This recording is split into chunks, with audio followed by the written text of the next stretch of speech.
the tournament running well. As you got, there's like tournament TOing, which is separate from the broadcasting aspect, right? I mean, but I guess they're intertwined in a way. You guys have to communicate together. Who's up next, and is this going to be streamed?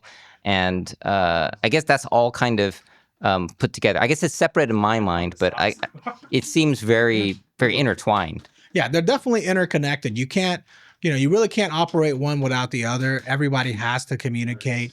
Without the tournament side, there's no matches to broadcast and so you kind of have to work together there. And it's really important to have an understanding of the struggles of both sides. Yeah. I think a lot of people are fixated on their own side and they're like, oh, it's this other side's fault. And then the other side goes, yeah, well, it's their fault, Yeah, I'm guessing one of your responsibilities is kind of like link those two sides together and make sure that things go smoothly on each side so that the communication can, continue to keep going so that there are less mistakes. Yeah, it's definitely an important aspect of my job. And I feel like, some of the training that I've had from, running broadcast and also TOing events have kind of allowed me to see both perspectives. So okay, that's been really helpful. Yeah, that's awesome.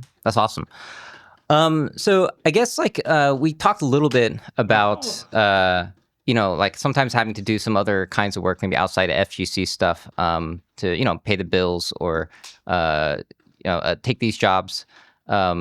That during times when, you guys, there's not FGC stuff all the time, right?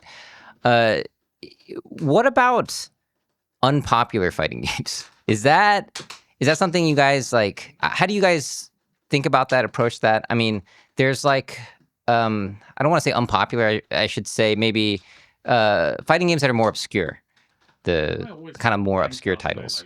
Now, before I start, I need you to name what this obscure or smaller title is, because I don't want to personally offend any communities. Right. So I'll let you do that. So I'm going to announce for the 100th time, I am an Evo champ in Sailor Moon S. There's my trophy right there. This is the trophy. Yeah.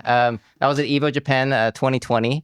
Yeah, there was I think a whole 30 people at the event. I didn't know I was in the room with an Evo champion. Yeah. So I didn't want to tell you. You might be a bit nervous for this podcast, So a little bit now. I'm sweating now. So I guess something like Sailor Moon S is obviously it's a retro game that it has a pretty big IP, but it was ArcSys's kind of first game before they were known as ArcSys, and it is a cool game.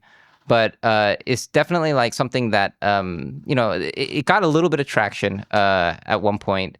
I think they maxed out for a side tournament at a couple of Evos. And I don't know how is that just the community streaming it? I guess from the Sailor Moon side, I think it was a community member of the game that was broadcasting it at the time. So, how do you guys approach that level of game, for example? Oh, okay. Yeah. So, if you're talking about a more smaller, a smaller niche game like Sailor Moon, which is actually, I think it's a great game, because first time I ever saw it was at the very first CO Taku, and I was like, this is a fighting game? I was like, this is fire. It's fun. Yeah. They had the CRT out and everything for it. So I thought it was crazy. But yeah, no, if you have a game like Sailor Moon and you wanted to, you want to keep it going, I feel like it's very important to continue to push it at all the in-person events, right? Let people play for free and just have fun with it, right? Treat it as something that, is kind of open to everybody. That's kind of how we, treated Marvel for a long time. Okay. After it kind of died out of Evo, right? I think 2017 was the last year for that. But also online is always a big tool, right? I think the biggest help for at least the community that I'm the most familiar with, which is Marvel, is that getting online visibility, right? Whether it's Twitch, YouTube, you can go to Twitter and TikTok. If there's a way for people to play it and a way for people to watch it, it's gonna help grow that community. It's gonna help keep it going. I don't know if there's I don't know if we're allowed to talk about, a modded version of the game or whatever, or, where you can play it online. But, if somebody could have an online tournament for Sailor Moon and broadcast it and people watch it, that would be hilarious. That would be very entertaining. That would, that would get new eyes on it. You get 10,000 people to watch it, over on a YouTube video. You get 10,000 unique people to watch it. Maybe 0.1% of people will pick it up and play it. So now you got 10 new players in the community. Yeah. That's huge. Yeah. That's huge, That's cool. Yeah.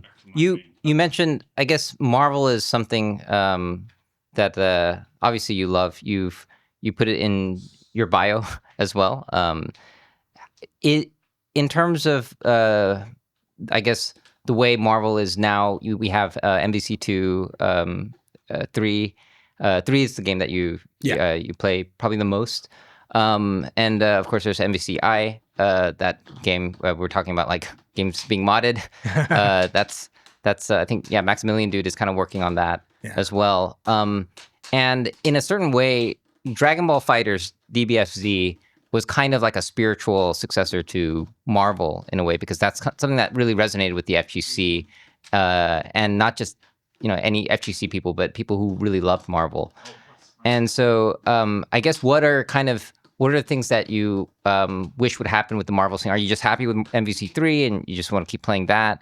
Do you have any hopes for how Marvel in the future can turn out?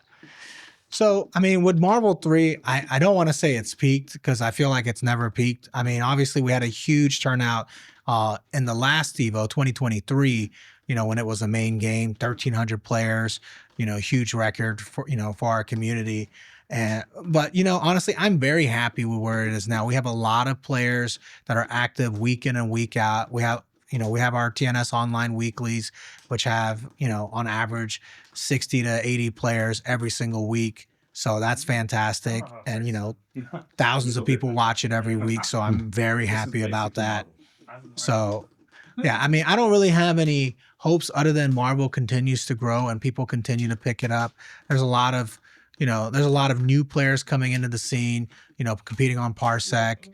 I think the one thing I could hope for, Capcom, if you're listening, is rollback netcode for Marvel 3. Yes, that's right. That game was before the rollback craze hit. That's right. So if we could have kind of like how MVC2 got the collection, if we could have that. Old Guilty Gear games are getting it, right. Yeah. So it's I guess it's not impossible, right?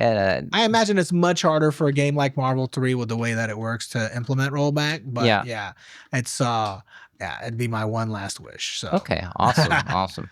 So I guess what brings you to Korea this time? I guess I guess you've come here like many times before for